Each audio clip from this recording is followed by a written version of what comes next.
Hi friends, പുതിയൊരു വീഡിയോയിലേക്ക് എല്ലാവർക്കും സ്വാഗതം. നമ്മളൊക്കെ വേസ്റ്റായിട്ട് കളയുന്ന ഐസ്ക്രീം ബോളിൻ്റെ ക്യാപ്പ് വെച്ചാണ് ഞാൻ ഇന്നൊരു അടിപൊളി ക്രാഫ്റ്റ് ചെയ്യാൻ പോകുന്നത്. ഇനി നമുക്ക് വേണ്ടത് ഒരു കാർഡ്ബോർഡ് ഷീറ്റാണ്. ഞാനിവിടെ ഷർട്ടിൻ്റെ ഉള്ളിലൊക്കെ വരുന്ന ഈ ഒരു കാർഡ്ബോർഡ് പീസാണ് എടുത്തിട്ടുള്ളത്. അതിനൊരു സർക്കിളിൽ നമുക്ക് വരഞ്ഞ് വെട്ടിയെടുക്കണം. അതിന് ഞാനൊരു പാത്രം ഉപയോഗിച്ചാണ് വരയുന്നത്. ഇനി ഇതിനേക്കാളും കുറച്ചുകൂടെ ഒരു ചെറിയ സർക്കിളും കൂടെ വരയണം. എന്നിട്ട് ഇത് രണ്ടും കൂടെ നമുക്കൊന്ന് വെട്ടിയെടുക്കാം. ഈ ഒരു ഐറ്റം ചെയ്യുവാണെങ്കിൽ നമുക്ക് വീടൊക്കെ ഡെക്കറേറ്റ് ചെയ്യാൻ നല്ലതാണ്. അതുപോലെ തന്നെ പ്രത്യേകിച്ച് ക്രിസ്മസ് സീസണിൽ നമ്മൾ ഇതൊക്കെ ഹാങ് ചെയ്തിടുവാണെങ്കിൽ അടിപൊളിയായിരിക്കും. അപ്പോൾ ഇതുപോലെയൊക്കെ വേസ്റ്റായിട്ട് കിട്ടുവാണെങ്കിൽ ഒന്ന് ട്രൈ ചെയ്ത് നോക്കണം. ഇനി നമുക്ക് ഈ കട്ട് ചെയ്തെടുത്ത കാർഡ്ബോർഡിലോട്ട് ഒരു റെഡ് കളർ സാറ്റിൻ റിബൺ ഒട്ടിച്ചു കൊടുക്കണം. മുഴുവനായിട്ട് ഇങ്ങനെ നമുക്ക് ചുറ്റി ഒട്ടിച്ചു കൊടുക്കാവുന്നതാണ്. ഇത് വേറെ കളർ ചൂസ് ചെയ്യുന്നതിനെക്കാട്ടിൽ റെഡ് കളർ തന്നെ സാറ്റിൻ റിബൺ എടുക്കുന്നതാണ് നല്ലത്. കാരണം നമ്മുടെ ഈ ഐസ്ക്രീം ബോളിൻ്റെ ക്യാപ്പിന് റെഡ് കളറാണല്ലോ, അതുകൊണ്ട് അതേ കളർ എടുക്കുന്നതാണ് നല്ലത്. സാറ്റിൻ റിബണിന് പകരം റെഡ് കളർ പേപ്പറോ അല്ല റെഡ് കളർ പെയിൻറ്റോ അടിച്ചാലും മതിയേ. അങ്ങനെ ഇത് മൊത്തവും ഞാൻ കവർ ചെയ്ത് ഒട്ടിച്ചു കൊടുത്തിട്ടുണ്ട്. ഇനി നമുക്ക് വേണ്ടത് ഐസ്ക്രീം ബോളിൻ്റെ ക്യാപ്പാണ്. ഞാനിവിടെ റെഡ് കളറാണ് എടുത്തിരിക്കുന്നത്. എനിക്ക് മുഴുവനും സത്യം പറഞ്ഞാൽ റെഡ് കളർ കിട്ടിയില്ല. രണ്ടെണ്ണം എനിക്ക് വൈറ്റ് കളർ ക്യാപ്പാണ് കിട്ടിയിരുന്നത്. ഞാൻ എന്താ ചെയ്തതെന്ന് പറഞ്ഞാൽ ആക്രിലിക് പെയിൻറ്റ് അടിച്ചിട്ടുണ്ട്. ആ രണ്ടെണ്ണത്തിൽ റെഡ് കളർ പെയിൻറ്റ് അടിച്ചാണ് ഞാൻ വെച്ചിരിക്കുന്നത്. പക്ഷേ അങ്ങനെ പ്രത്യേകിച്ച് നമുക്ക് എടുത്ത് അറിയാനൊന്നും പറ്റുന്നില്ല, എല്ലാം സെയിം ആയിട്ടായിരിക്കുന്നത്. ഇനി നമുക്കിത് ഓരോന്നായിട്ട് നമ്മൾ ഈ ഒട്ടിച്ചെടുത്തിരിക്കുന്ന ഈ കാർഡ്ബോർഡ് ഷീറ്റിൻ്റെ മുകളിലായിട്ട് ഒന്ന് ഒട്ടിച്ചു കൊടുക്കാം. വളരെ പെട്ടെന്ന്, അതായത് ഒരു 5 മിനിറ്റിനകത്ത് നമുക്ക് ചെയ്ത് തീർക്കാൻ പറ്റുന്ന ഒരു ക്രാഫ്റ്റ് ഐറ്റം ആണിത്.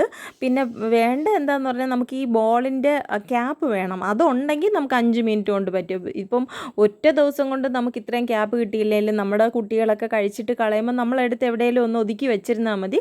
നമുക്ക് ഇത്രയും ഒരു 8 9 എണ്ണമൊക്കെ ആയിക്കഴിയുമ്പോൾ നമുക്കിതുപോലെ ചെയ്യാവുന്നതാണ്. എനിക്കിത് കിട്ടിയെന്ന് പറഞ്ഞാൽ ഞങ്ങളുടെ ടീച്ചേഴ്സ് ടൂർ പോയപ്പം സിസ്റ്റർ എല്ലാവർക്കും ഞങ്ങൾക്ക് ഐസ്ക്രീം മേടിച്ച് തന്നായിരുന്നു.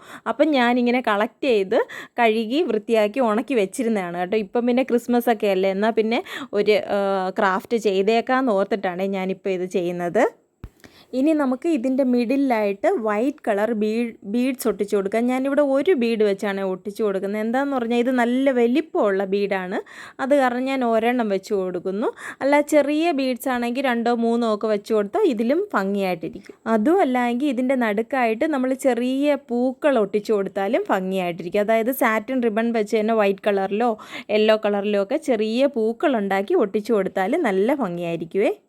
ഏകദേശം നമ്മുടെ വർക്ക് തീരാറായി. ഇനി ഒരു സ്റ്റെപ്പ് കൂടെ ഉള്ളൂ. അതായത് ഞാനിവിടെ ഒരു പച്ച കളറ് സാറ്റിൻ റിബൺ എടുത്തിട്ടുണ്ട്. അത് നമ്മളൊരു ബോ പോലെ ചെയ്തിട്ട് ഇതിൻ്റെ മിഡിലായിട്ടൊന്ന് ഒട്ടിച്ചു കൊടുക്കണം. ഇതിന് റെഡിന് പച്ചയാണ് നല്ല കോമ്പിനേഷൻ, അത് കാരണമാണ് ഞാൻ പച്ച കളർ എടുത്തത്. ഇത് പിന്നെ ഒത്തിരി വലിപ്പമുള്ള സാറ്റിൻ റിബൺ അല്ല. ആദ്യം നമ്മൾ ചുറ്റി കൊടുത്തത് 2 ഇഞ്ചിൻ്റെ ആയിരുന്നു. പക്ഷേ ഇത് കുറച്ചുകൂടെ ചെറിയ സാറ്റിൻ റിബൺ ആണ്. എന്നാലേ ഇതിന് കുറച്ചുകൂടെ ഭംഗി ഉണ്ടാവുള്ളൂ എന്ന് തോന്നി, അത് കാരണമാണ് ഞാൻ ഇതെടുത്തേക്കുന്നത്. ഈ 2 ക്യാപ്പിലായിട്ട് ഞാനൊന്ന് ഗ്ലൂ അപ്ലൈ ചെയ്തിട്ട് നമ്മൾ ഉണ്ടാക്കി വെച്ചിരിക്കുന്ന ഈ റിബൺ ഇവിടെ ഒട്ടിച്ചു കൊടുക്കുകയാണ്. ഇനി ഈ റിബണിൻ്റെ മിഡിലായിട്ടൂടെ നമുക്ക് ഒരു ബീഡും കൂടെ ഒട്ടിച്ചു കൊടുക്കാം. അങ്ങനെ നമ്മുടെ വർക്ക് ഇവിടെ കംപ്ലീറ്റ് ആയി കഴിഞ്ഞിരിക്കുകയാണ്. ഇനി നമുക്കിത് എവിടെയെങ്കിലും ഒന്ന് ഹാങ് ചെയ്തിടണമെങ്കിൽ അതിനൊരു വാലും കൂടെ വേണമല്ലോ. അതിനായിട്ട് ഞാനൊരു ത്രെഡ് എടുത്തിട്ടുണ്ട്. ഇതുകൂടെ ഇതിൻ്റെ ബാക്ക് സൈഡിലായിട്ട് ഞാനൊന്ന് ഒട്ടിച്ചു കൊടുക്കുകയാണ്.